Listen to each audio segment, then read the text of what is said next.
Take a look here. When we go grocery shopping, we all see these all the time, but sometimes reading and interpreting information on a nutrition fact label, it can be a little overwhelming. March is National Nutrition Month, and joining us this morning is Lane Hobbs, a clinical dietitian at Virginia Mason, to help us break down some of these labels. Thank you so much for being with us this morning. Thank you for having me. So when we talk about these labels, we see them on everything. What's the most important information when looking at that nutrition label? I think the most important information is the serving size.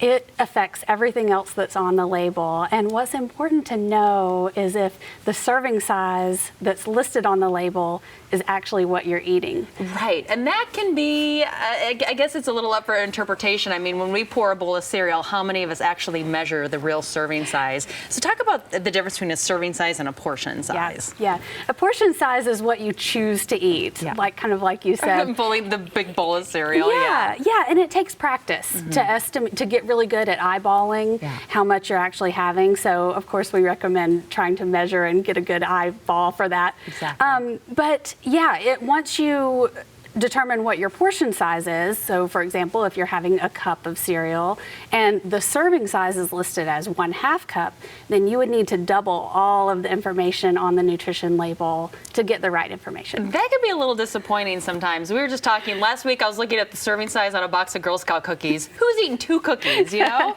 But when it comes to these nutrition labels, how should people use some of that other information there? Like, of course, we see the calories, but what about calories from fat? What about the nutrients? Talk about that. Yeah, calories is a number that people use quite a bit, and because that tells you how much energy you're taking in, and if you're trying to manage your weight, then that's a really important number. A dietitian would be a good person to help you know what level to aim for each day. Oh, like the amount of calories to eat every day. Yeah. Right. Calories from fat is going away on the new label. Really? Yeah, there's a new label coming out in 2018. Okay. You'll start to see that in circulation now. And why are they taking that out? I think there was a focus on fat for a while, and now we're focusing on the more well-balanced diet. Okay, so an all-around look at your nutrition. When you look at those labels, why do you think it's so difficult sometimes? Why do we get so overwhelmed by these numbers? Yeah, there's so much information there, and it requires a lot of math. There have been studies that show that the brain activity when reading a nutrition label is the same as performing advanced level math. No way. Yeah, it's really interesting. But if you think about it, there's fractions, there's percentages, there's metric, there's standard, there's everything on there that you have to do.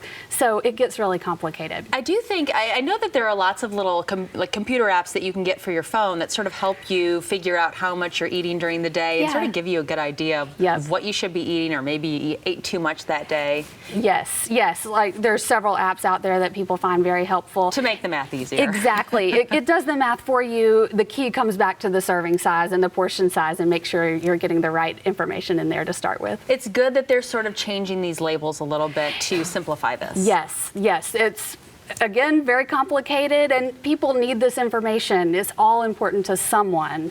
So we can't get rid of much of it, but we can make it simpler, and we're working towards that. Right, and easy to understand for a more balanced diet. Exactly. Thank you so much for being with us this morning. Thank you for having me. I appreciate the information.